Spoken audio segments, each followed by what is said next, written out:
First cast. He ain't big as nothing. He might be a first cast on the Whopper Plopper.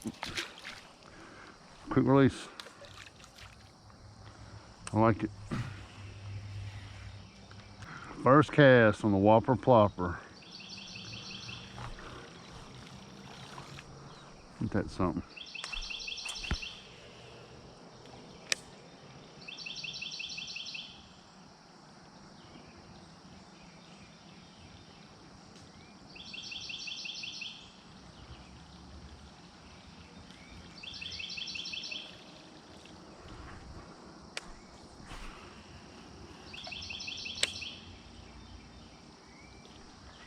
Well, he struck at it.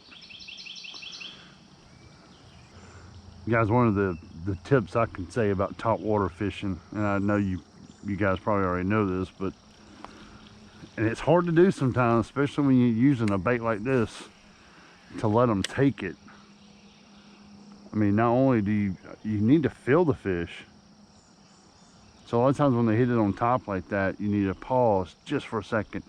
You know, maybe drop that rod tip just for a second, and they'll let them have it. Beautiful Saturday morning. Went to my honey hole, and I think people have been watching my videos because there was like 5 cars out there.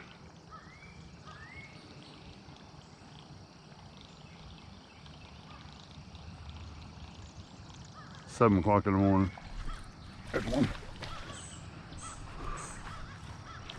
Looks like a little better fish. He is. Ain't bad. He ain't bad. Good grief, buddy.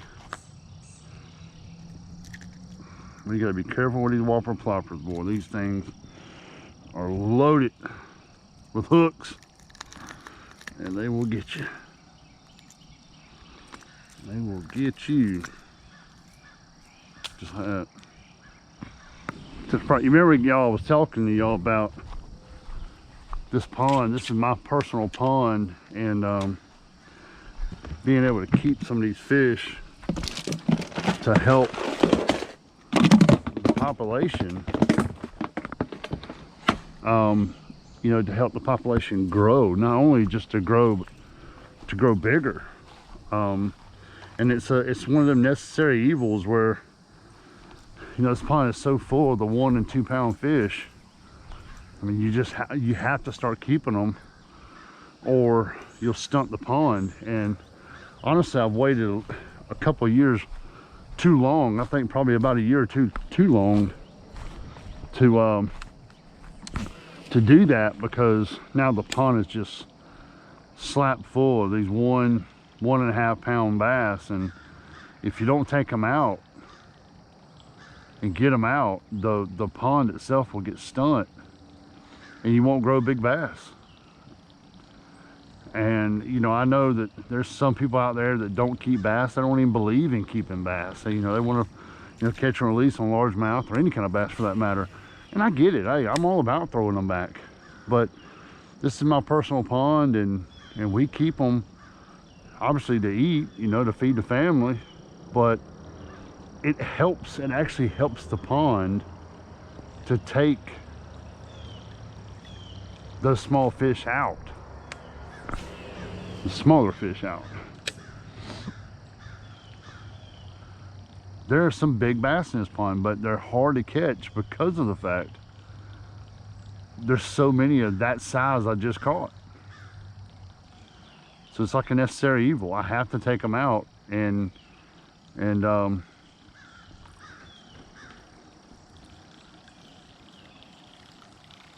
give these other fish opportunity.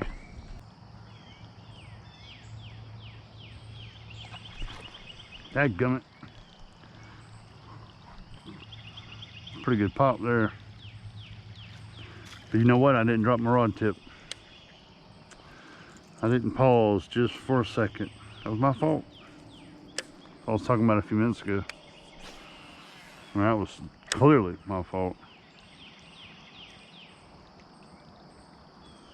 giving it that split second for him to actually get the bait.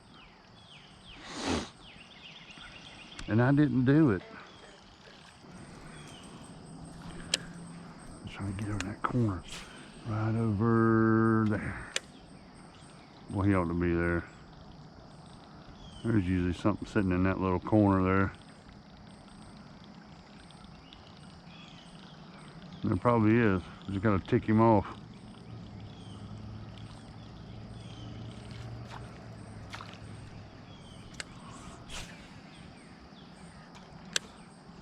I'll put it under the pier. Jeez.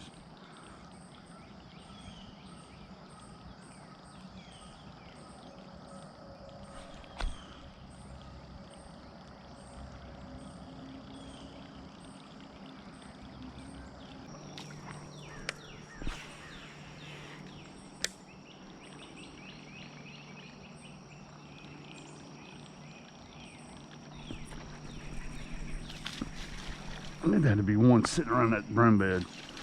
Usually always is. Well, I barely got him too. I barely got him. Look at that. Look how I got him hooked. I think the top one come out. There again, guys, another example. Oh, about to lose him. Calm your roll. There again, guys, another example of what I'm talking about. Everything I'm catching out of my pond lately, I got him in the gill plate, is this size bass. They got to come out. Like I said, I know people probably gonna hate me for it, but this pond is slap full of that size right there. And if I don't start doing something about it, I'm gonna lose my pond to nothing but these. It's a necessary evil, y'all. It really is. If you know anything about pond management, and I'm not an expert, don't get me wrong, you gotta do it. You just have to do it. Anybody that has small ponds and stuff,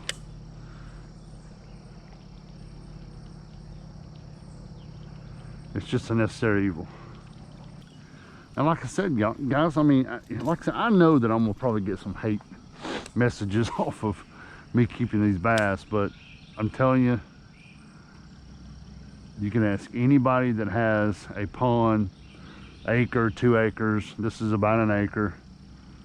If you let it go and you don't do anything about it, the pond will be overtaken by smaller bass like that. You'll never have any bass worth any size, you know. All you'll catch is those 1 and 2 pounders. Don't get me wrong, they're fun to catch, but do you really just always want to catch that? I don't. I.e. the reason why I'm starting to keep them. I'm trying to manage what we have in here so the ones that are left, you know, over the summertime can grow and get bigger. And I'm not going to keep that many. I think that'll probably be like maybe 7 or 8 that I've kept out of here this year. And my plan was to keep about 2 dozen. That's still my plan. I'm not going to give up on that plan. We just went through a good spawn. Had a lot of bass on the beds in the pond, so we got some babies on the way. So the pond's going to be fine. That's just like with brim, speckled perch. Speckled perch are real bad. Speckled perch will take over a pond in a second. You got to. And I don't know what it is about, you know, some people getting upset about people keeping bass. I mean, for one, it's great table fare, and 2, I don't know about up north, but I know down here in the south, largemouth bass and bass in general are plentiful. I mean, you can catch them out of the littlest creeks here in South Georgia. There's literally bass everywhere. So you have to manage. You have to manage it.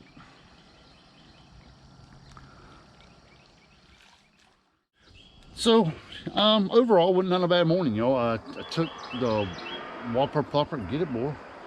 I took the Whopper Plopper and did catch some fish this morning. I really like that bait. That bait is so cool.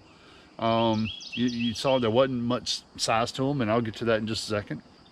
Speaking of the fish that I caught, and y'all saw that I kept them. Now, as I was explaining in the video, y'all, this pond is about 1 acre big. About every 2 to 3 years, I like to come in here and catch the 1 to 2 pound bass and keep them. And I'll do probably 2 dozen or so. And what that does, it helps this pond grow. It helps this pond, as far as the bass are in this pond, to get bigger. There's not so many in there competing against each other for the bait fish and the food that are in the pond. So it helps the pond to keep those fish and to be able to, and I'm not wasting them. I'm not just throwing them in the woods or something.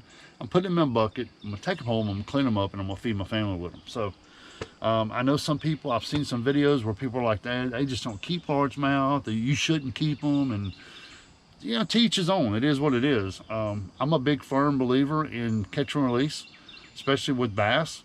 But in the case of my pond, it's a necessary evil that I have to keep some of these fish every year or two to help the pond grow and to help the pond balance itself out. I don't want my pond getting stunt with a bunch of 1 and 2 pound bass. I want some bigger bass. And there are bigger bass in this pond, but they're competing against a kajillion 1 pounders. So your bigger 6, 7, 8 pound bass, and there are some in this pond that are not as quick and kind of like the older you get, you're not as quick as you are. Well, same concept with big bass. I mean, they're just not as quick and as aggressive as these 1 and 2 pounders. So they have to come out. So not only can those 2 and 3 pounders get to be 5 and 6 pounds, the bigger bass can continue to grow as well and be more productive, and that's what we want. We want the pond to be productive and produce big bass, and it will, as long as I keep doing what I'm doing. So if me keeping the bass, you know, tick some people off, I'm sorry, but it is what it is. South Georgia, where I live, largemouth bass they're everywhere. So it ain't like I'm hurting anything here. But either way, guys, thank you for watching Kdwaterwoods. Spread the word about Kdwaterwoods. We got a trout fishing trip coming up in a couple weeks. Really happy about that. Really excited about it. And some exploring we're going to do. You know, we're just waiting for the weather to get right. I got a couple of buddies of mine that are getting some stuff together so we can have some cool adventures together out on some different water. So y'all stick around for that. Good things coming, so we really appreciate it.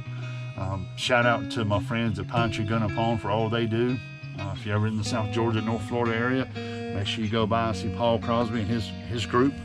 Let them know KD from Kdwaterwoods sent you. Anything in the fishing section, 10% off at the desk, as long as you let them know that I sent you, KD. So until next time, guys, I'm gonna load up everything and I'm gonna get out of here. Got a lot of work to do today. Thank y'all for watching. We'll see y'all next time.